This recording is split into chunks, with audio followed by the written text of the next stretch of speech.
back to bring you Mineski versus Samsung Galaxy Ozone, our first game here out of Group B on Day 2 of Worlds.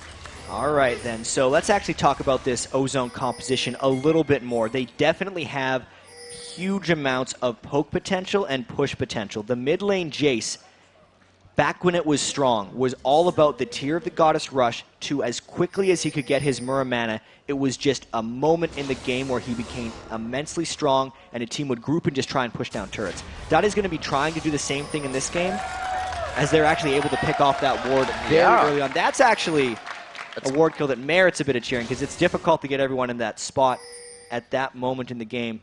But to talk about Dade a little bit more, it's really... He couldn't get it. That's one hell of an Explorer ward. Yeah, Dade needs to be able to get going early in this game, and I'm expecting some early grouping from Ozone. A double Doran start here. Dade looking to do some damage. We'll see what actually he goes to, because it does not look like we are going to get standard lanes as they mill about the map to begin this one.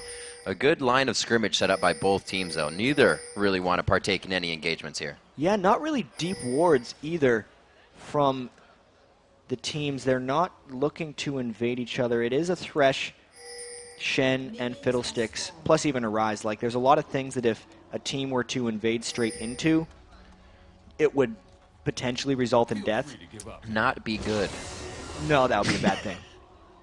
And I do like that Ozone is playing this conservatively because they have done their scouting report here and they know that they can just outplay Mineski, assuming nothing goes terribly wrong. They play the 1-2-1 possibly is what we're going to see. Looks like that it will be Imp and Mata taking that mid lane. Yume, not the worst in the short lane, but he is going to have a little bit more trouble now. So here's actually, Dade in the top lane against Snoy, taking Jace top, and then they're just going to 2v1 push down the mid, and that's why we're seeing a lane swap from Yume as well, because Mineski does not want to get into this, and honestly, the team that reacts to the lane swap oftentimes in mid lane will be slow there, so Imp and Mata right here should get the early level 2, and we have seen struggles, to say the least, from this Mineski bottom lane. TG has not been able to stay alive very well in these matches. I want to see how he does now against Imp and Mata, who are possibly the best bot lane here at the World Championships. Looper heading back, picking himself up a ward, took the Wolves by himself. This means Yume has been in that bottom lane soaking up experience, but he did get the camp.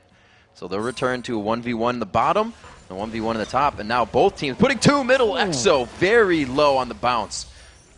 That was a lot of silence hitting Exo back, and he basically has to go back to base straight away. That's not going to be an easy thing to recover. We need to track how far ahead Imp gets from Exo.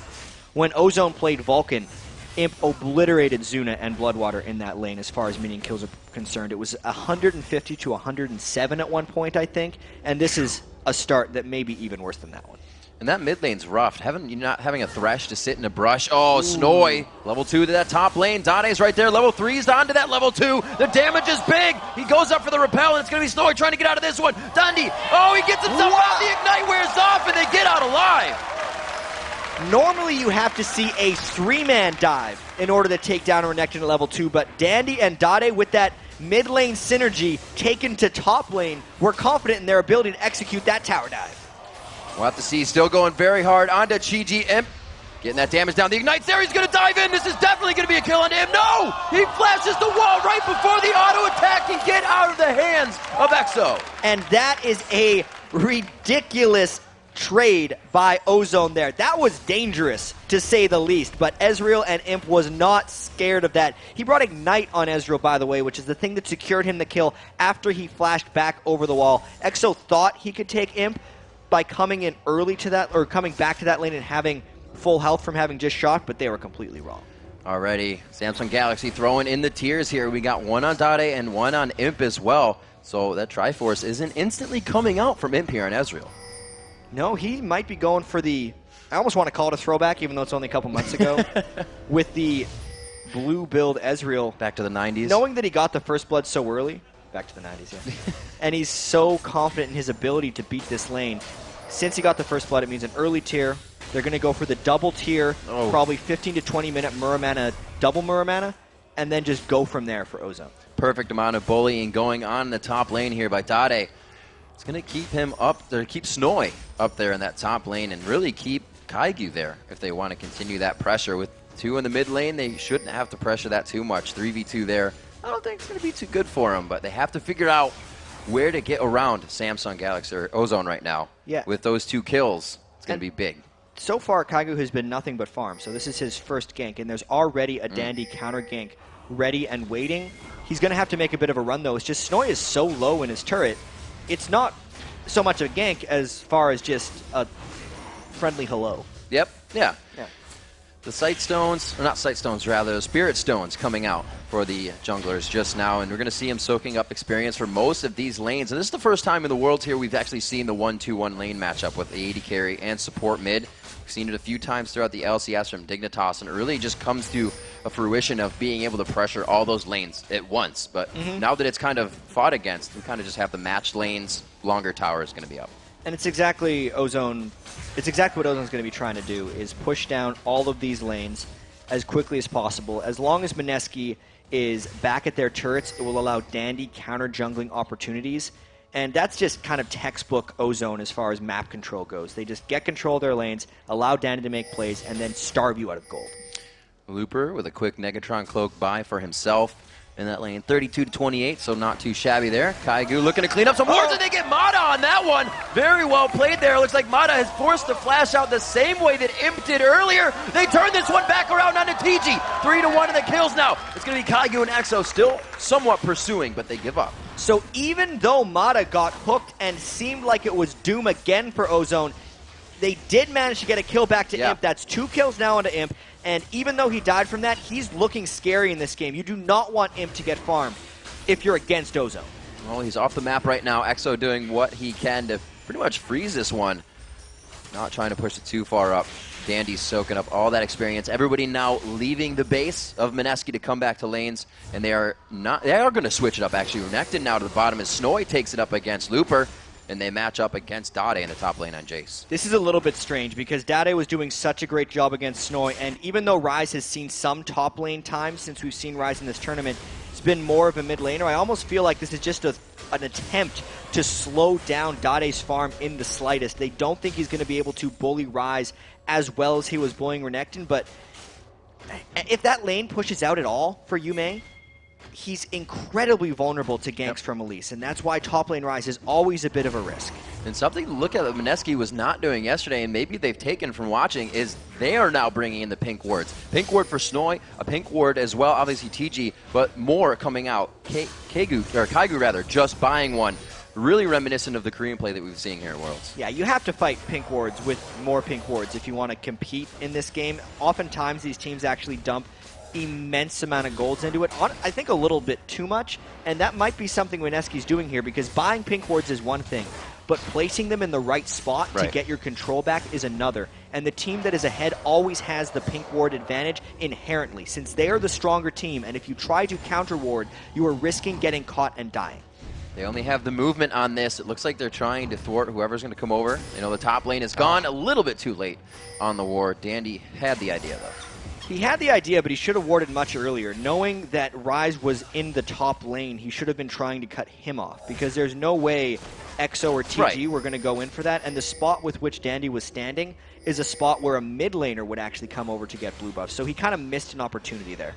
And that Stand United is up, but I feel it's go. Oh, Mo's Kaigu from the backside here. Dandy finding him out. It's going to be a 3v1. Just on the other side is TG next, though. TG puts himself in the middle. He does have his ultimate, but he doesn't decide to throw it in the box until he's farther out of the fight there. Mineski going down on that one pretty hard, but Galaxy losing one as well. That's exactly what we were just talking about. You can fight pink wards with pink wards, but you have to be able to use them properly. They tried to be safe there with TG throwing in the Thresh Lantern so Kaigu could get out of there, but the Lantern wore off.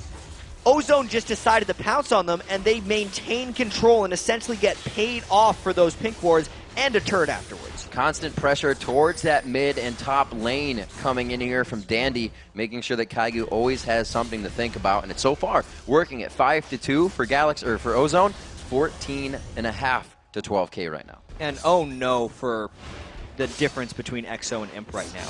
4-1 versus 0-2, and it's nearly 4,000 gold to just 2,300. That is completely unfair for Exo right now, because he is not going to be able to deal with Imp. no matter what, Imp's build is actually progressing very slowly. He's building a bunch of components right now. A Vamp Scepter generally doesn't give you immediate power in lane. The tier needs about 20 minutes, and it needs to be transformed into a Manamune as well to get effectiveness. But Imp is just so confident in himself and his team that he doesn't care that his build is progressing slowly because he knows the moment in time that he is going to hit those items and complete them, and he's just getting them all.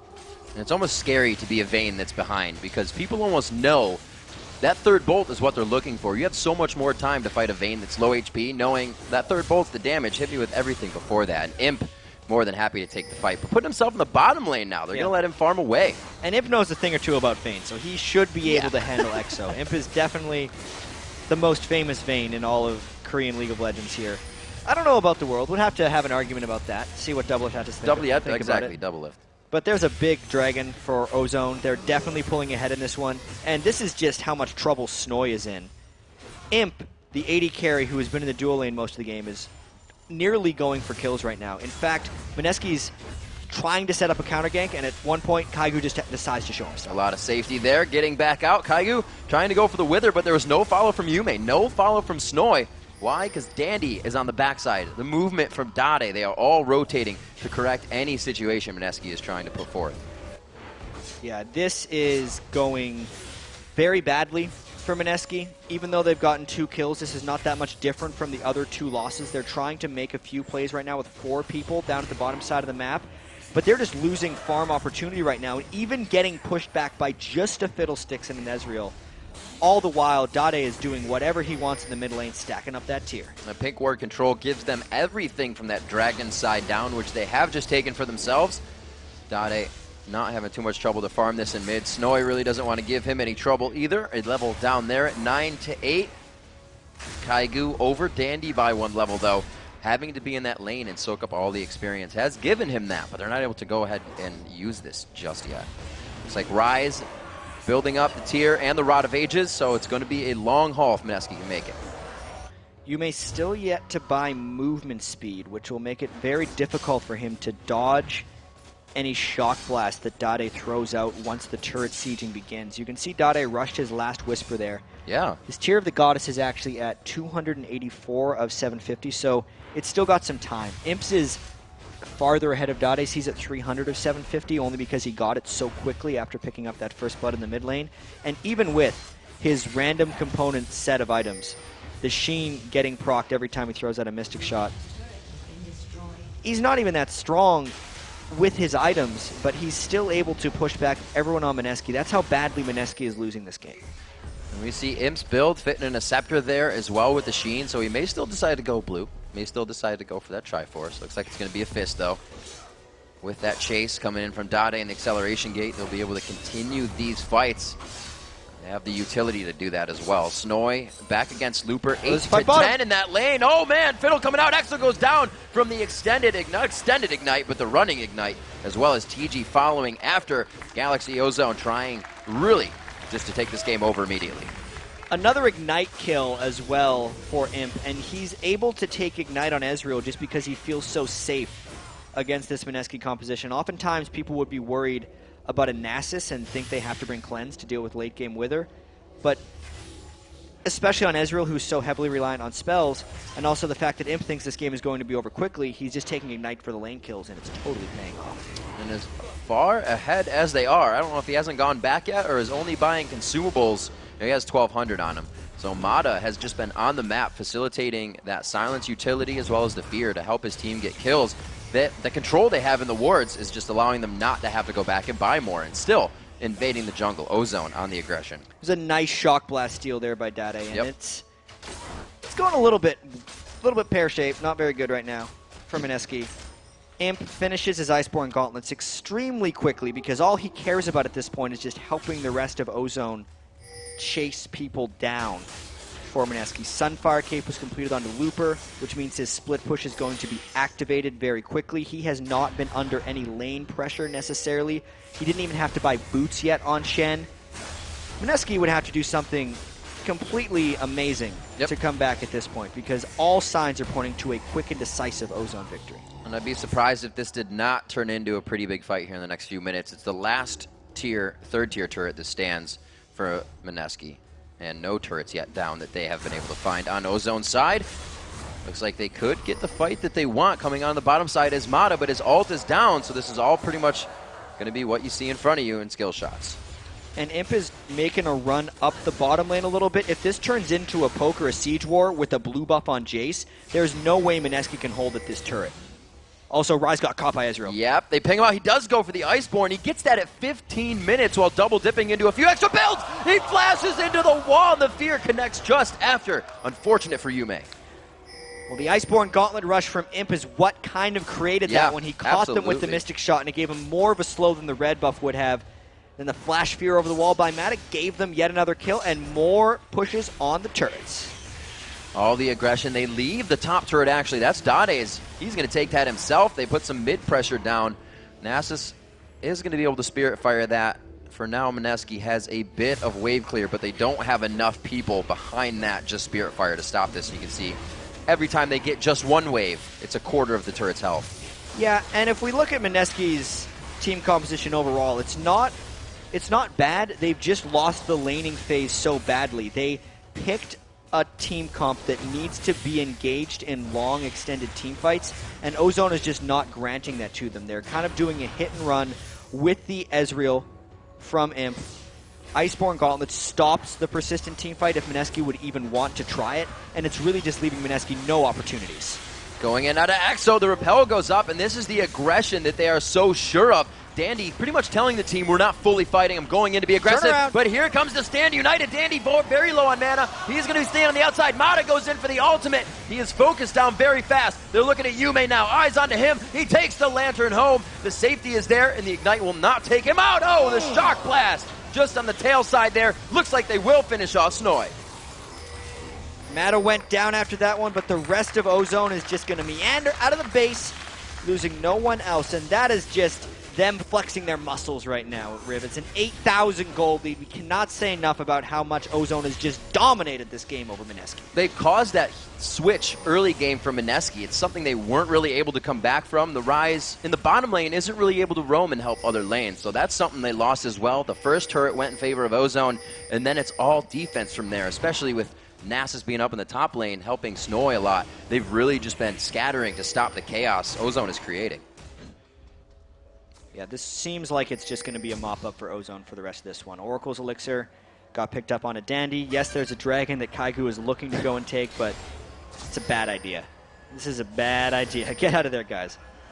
So they throw down the pink ward, but they have one in the back as well. A little bit of a sneaky one that may cut off the vision of a pink that comes from Ozone. We see Dade and Imp very ready for a dragon if it comes up. The team has already started it. Exo is just in the mid lane by himself, so no Vayne for this fight.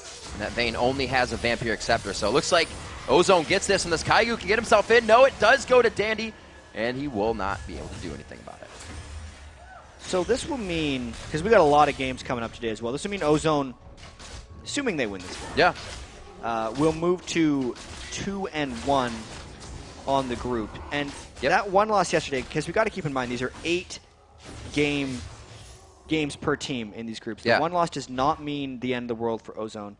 Cannot wait to see. I feel like Mineski got trapped in an incredibly close and difficult group right now because Ozone, Gambit, Fnatic, and Vulcan are all on an extremely high level, and all those games, actually aside from the Ozone Gambit game, have been pretty close, at least in some point in the game. And Mineski's just not in that class of teams right now, so they would have to do some type of miraculous thing to even take a game in this group.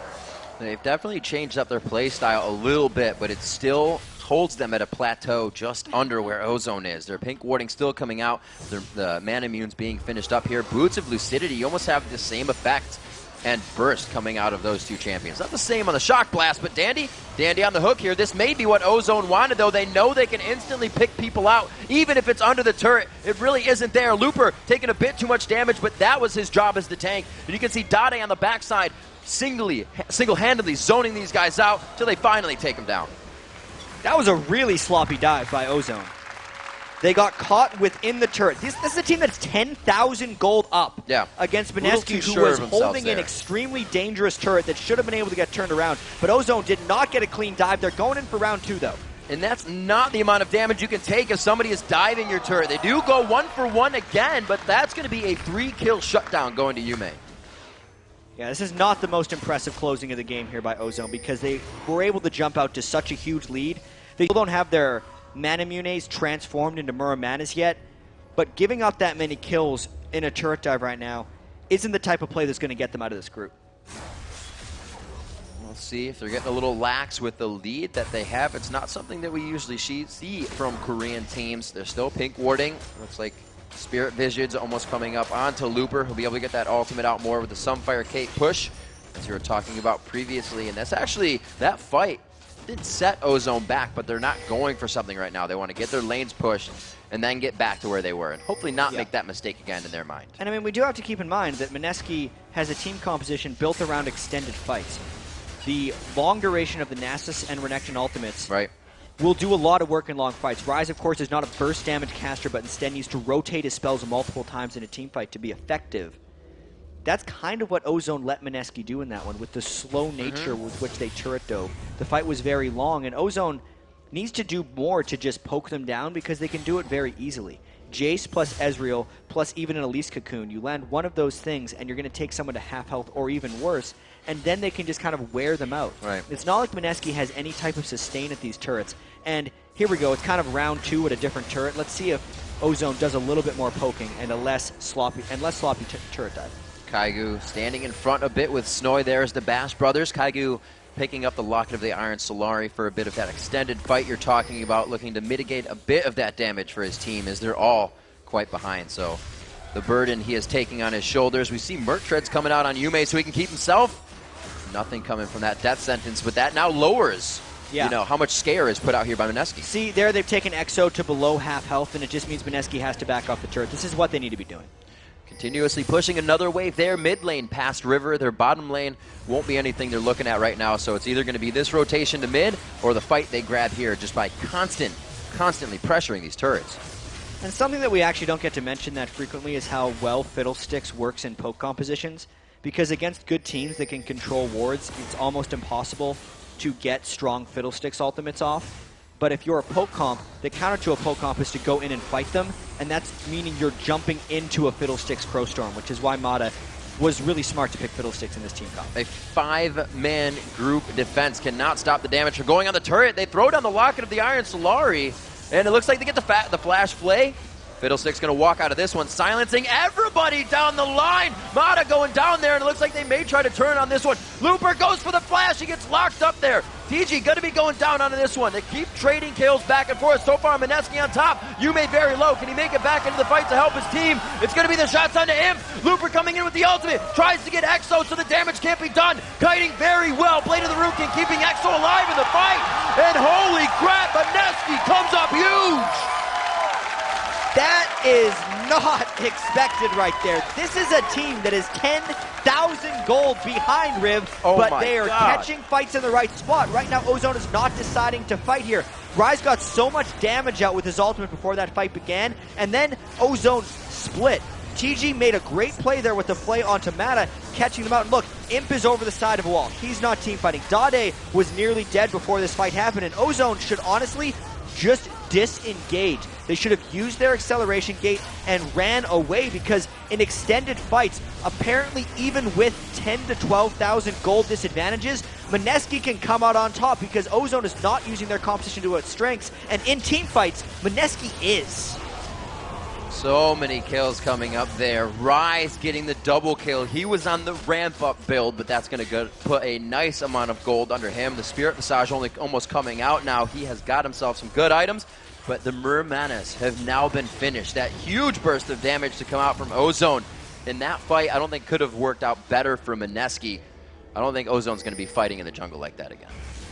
I'm actually wondering, because they've been waiting to get those Muramanas for quite a while, and they've been extremely confident in the way with which they're approaching this game, because they know they can hit tab, they can see the item differentials, they know how well they've been out farming. Mata gets hooked again though, and this is a 5v5 breaking out. Gotta remember, Mata went down first in the last fight too! Mineski keeps it going, their foot, it's on the pedal, and the pedals to the ground. Kaigu in the front of the fight here, tries to get the Wither down, he is going down. They are trying to put a body block for Exo right now. He's not being focused. but they do finally turn their eyes on. It's been a 2-for-1 so far. Mineski's looking to have 3 standing right now. They may not stop. They will not stop, and they keep going on to EXO. Looper and TG back and forth, and it looks like they'll be able to close off TG in just a few seconds. Yeah, Ace comes back. In that fight, Ozone was actually able to play the disengage properly, and they get the ace back for themselves. Those were the Muramanas doing their job in that fight for Ozone. Dade and Imp doing so much more damage. Now they can push in for an inhibitor, which took them a long time to get here. That was definitely stalled very well by Mineski. They figured out what they needed to do. Like you said, a 10,000 gold fight down, they were able to win. But Ozone put their hard hats on and figured out what needed to be done. The mid-fight gave them the inhibitor. Yeah, so in this fight again, you can see Mata went down beforehand, but watch how Ozone this time is more grouped up and trying to kite back as a unit. Looper did the taunt backwards, Imp is using his Iceborne Gauntlet slow effectively, and Ozone is playing within the Jace acceleration gate, so they all have that enhanced move speed so that Mineski can't chase onto them with their duration ultimates that do so much damage. Ozone on the run here. They just missed the Iceborne Gauntlet proc onto Yume, but there's a lot of speed coming in. The repel could match the distance. It looks like they're just going to be out of range. He goes to the minion, is the cocoon there. Oh my god! They get the fear onto EXO. That spells death, and Ozone now having control of Mineski's base. And they're just going to keep chasing. They have so much move speed and snare. Going into the base continuously, not regarding the turrets in the top or bottom lane just yet. The bottom lane is quite pushed, but there is enough damage on this top turret. That fight Mineski pressured out previously the Ozone to take it down. It's now a 16,000 gold lead. Ozone, they had a few hiccups in the middle of this game where they gave up an ace to Mineski, but this has not been a close game really since the start of it as far as Ozone is concerned. They've been dominating the laning phase. They had a team composition with which they could poke out Mineski and avoid fights, and almost laziness from Ozone, I feel like, stopped them from avoiding the fights against Mineski because they thought they were far enough ahead. When it turned out they weren't, Ozone just went right back to the poking. Well, they're getting their wards back out. Everything is real, just about safety for them. You can see the average times there, 26 and 30. Ozone looking to come up on that 30, just a few. 22 to 12 is the score, 51 to 34.5. They're still chasing. A little bit more focus needs to put other areas for Mineski, but right now, there's not much they could do. No, I mean, both these teams, as we see in the game time stats, play fast games. Yeah. For different reasons, mostly, though, because Mineski has just been getting beaten very quickly.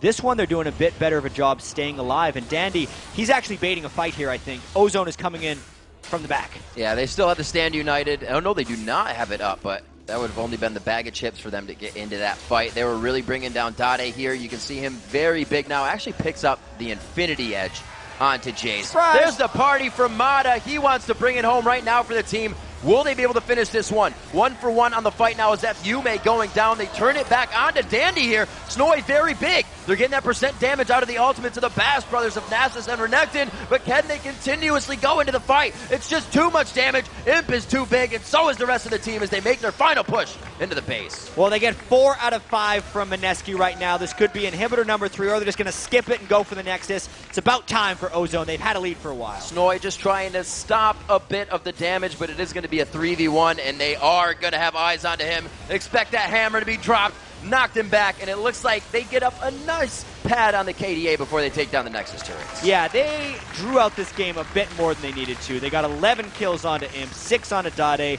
This could be a confidence booster as they move through the rest of the group. Absolutely. Ozone coming into this one quite strong. The fight didn't put him on tilt. They knew what they needed to do.